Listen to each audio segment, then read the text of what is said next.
myself, the very first question God asked them was not, what did you do?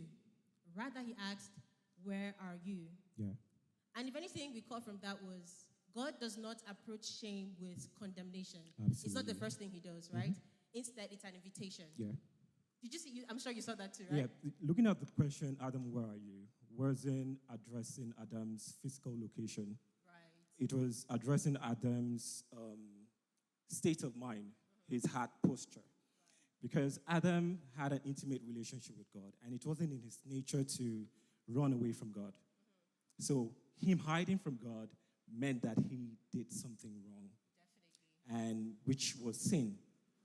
And sin bettered shame, which was a strange emotion that wasn't supposed to be there. Exactly. And again, shame thrives in condemnation.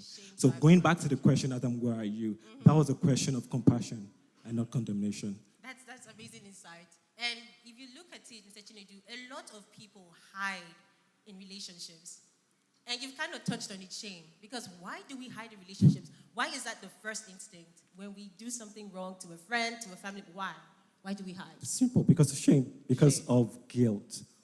Yeah, because of not wanting to be segregated. We want to be, yes. We want to be at the forefront of, the receiving bullet. We rather like. Now, speaking of shame, there was a lot of blame throwing. Oh my days. Adam blamed Eve. Eve blamed the Eve serpent. blamed the serpent. And The would have serpent would have continued. definitely blamed someone if there was someone else there, right? So it begs the next question. Why do we rather throw blame when there is shame? Oh my God, lyrics, instead of being vulnerable? Why do we do that? It's simple. It's because blaming is convenient.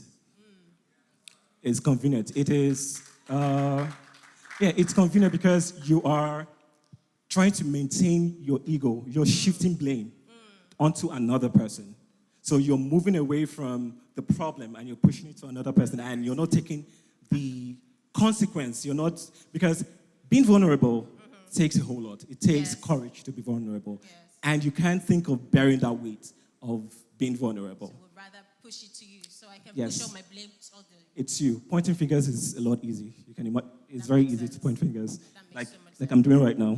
Don't blame me. Don't blame me. Okay, now, if we look at it, right, these attitudes of hiding and, the shame, blaming, it infiltrates into every aspect of our relationships. Is it family? Is it marriage? Is it friendships?